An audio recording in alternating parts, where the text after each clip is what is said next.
વરસાદની ઋતુમાં ચેપી રોગના કેસોમાં વધારો કારેલીબાગ વિસ્તારમાં આવેલા ચેપી રોગના દવાખાનામાં ઓપીડીમાં દરરોજ 100થી વધુ કેસો.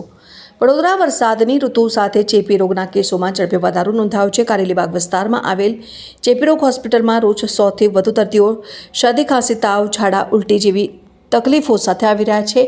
હોસ્પિટલના ડોક્ટરો દ્વારા લોકોને સાવચેતી અને સ્વચ્છતા જાળવવા માટે આગ્રહ કરવામાં આવ્યો છે. કારેલીબાગ ચેપી રોગના દવાખાનામાં કમળાના, ટાઇફોઇડ અને ઝાડા ઉલટીના કેસો આમ તો બારેમાસ રહે છે, પરંતુ હાલમાં ચોમાસાની શરૂઆત થઈ છે, માટે પાણીજન્ય રોગચાળો થોડો વધ્યો છે. પરંતુ ઓવરઓલ ગત મહિનાની સરખામણીએ દર્દીઓની સંખ્યામાં 2% જેટલો વધારો થયો છે.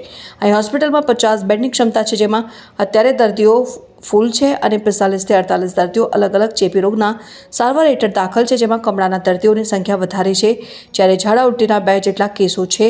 સામાન્ય રીતે ચોમાસાની ઋતુમાં પાણીજન્ય અને મચ્છરજન્ય રોગચાળો વધી જાય છે, માટે નાગરિકોને સલાહ છે કે પાણી ઉકાળીને ઠંડુ કરી પીવું, બહારના ખાણીપીણી, વાસી ખોરાકથી બચવું, માખી મચ્છર ખોરાક પર ન બેસે તેનું ધ્યાન રાખવું, મચ્છરદાની, આખા વસ્ત્રોનો ઉપયોગ કરવો.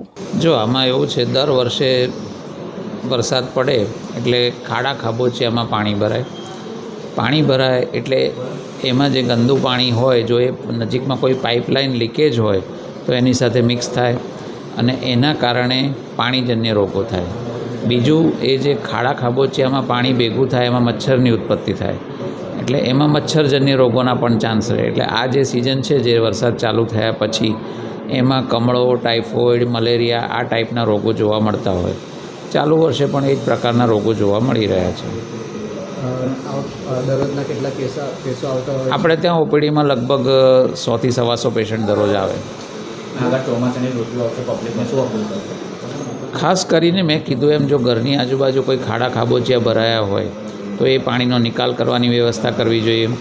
બહાર જે ખુલ્લામાં ખાદ્ય પદાર્થો વેચાતા હોય તો એ બને ત્યાં સુધી ટાળવા જોઈએ, અને ખાદ્ય પદાર્થોની સાથે જે પાણી ત્યાં રાખતા હોય એ લોકો, જો એ પૂરતા પ્રમાણમાં સ્વચ્છ ના હોય તો એનાથી પણ રોગ થવાના શક્યતા રહે. એટલે બને તો એવું પાણી ટાળવું જોઈએ.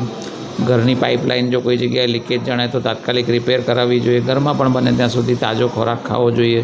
મચ્છરથી બચવા માટે મચ્છરદાની અથવા તો જે મોસ્કીટો રિપેલન્ટ, ગુડ નાઇટ વગેરે આવે છે એનો ઉપયોગ કરવો જોઈએ. ડૉક્ટર પ્રિતેશ શાહ, ચેપી રોગ હોસ્પિટલ, કારેલીબાગ.